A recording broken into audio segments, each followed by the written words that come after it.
반대 9, 압도적인 표처였습니다. 트럼프 대통령이 엄포를 놨지만 통하지 않았고요. 우리나라도 미국의 결정에 반대하는 결의안에 찬성했습니다. 뉴욕 연결하겠습니다. 김영수 특파원. 네, 뉴욕입니다. 네, 먼저 결의안 내용부터 짚어볼까요? 네, 결의안은 이집트가 작성을 했습니다. 먼저 국제법상 어느 나라의 수도도 아닌 예루살렘의 지위에 변화를 준 최근 결정에 깊은 유감을 표시한다.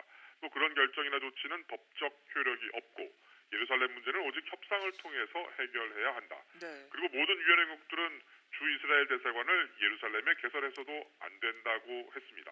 A4 용지 한 장짜리 분량이었습니다.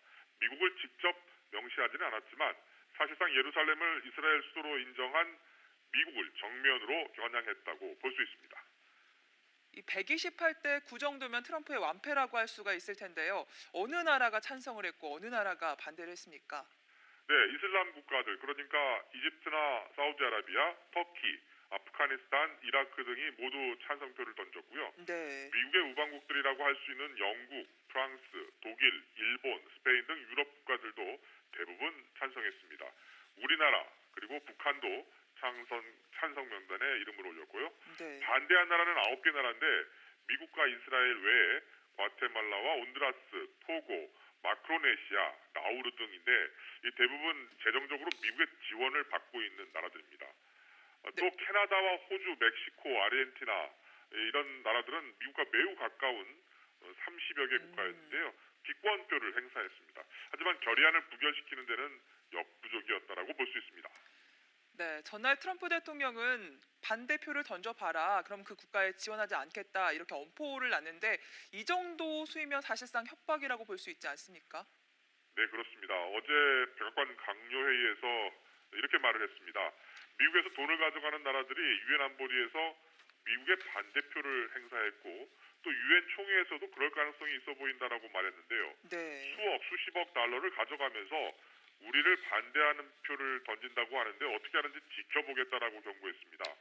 이 나라를 사랑하는 우리 국민들은 미국이 이용당하는 데 지쳐 있다. 더는 이용당하지 않겠다면서 미국 우선주의를 다시 강조했습니다. 심지어 우리를 반대하는 표를 던질 테면 던져라. 그러면 우리는 그만큼 돈을 아끼게 될 것이다. 신경 안 쓴다라고까지 했습니다. 이번 유엔총회 결의안 표결에 찬성 투표를 하는 나라들을 대상으로 경제 원조를 끊겠다고 협박을 한 겁니다. 네, 여기에 유엔 주재 미국 대사 역시 명단 적겠다고 압박하고 나섰잖아요. 네, 그렇습니다. 미국은 주권국가로서 권리를 행사했고 미국민이 원하는 것을 했을 뿐이다라고 역설을 했는데요. 그러면서 유엔 분담금을 가장 많이 내는 나라가 미국인데 어떻게 네. 미국을 이렇게 공격할 수가 있느냐. 이렇게 계속 공격하면 다른 곳에 돈을 쓸 수도 있다라고 말했습니다. 또 누가 뭐래도 미국은 트럼프 대통령이 선언한 대로 대사관을 예루살렘으로 옮길 것이다 라면서 물러서지 않았습니다.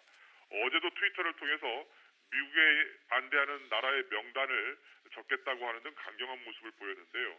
트럼프 대통령 이런 헤일리 대사의 발언들을 듣고 매우 좋아했다고 합니다. 네, 트럼프 대통령의 엄포에도 국제사회는 흔들리지 않았습니다. 물론 유엔 결의안이 법적 구속력은 없지만 어떤 의미가 있을 수 있을까요? 네, 말씀하신 대로 결의안이 채택됐다고 해서 법적으로 강제적인 효력이 발생하는 것은 아닙니다. 하지만 평화를 바라고 있는 국제사회가 미국의 이런 협박에 굴복하지 않았다는 데 의미가 있습니다. 네. 아닌 것은 아니다라고 말을 한 거죠. 네. 유엔은 지난 1947년 예루살렘을 국제법상 어느 나라의 수도도 아니고 어느 세력에도 속하지 않는다라고 선포했습니다.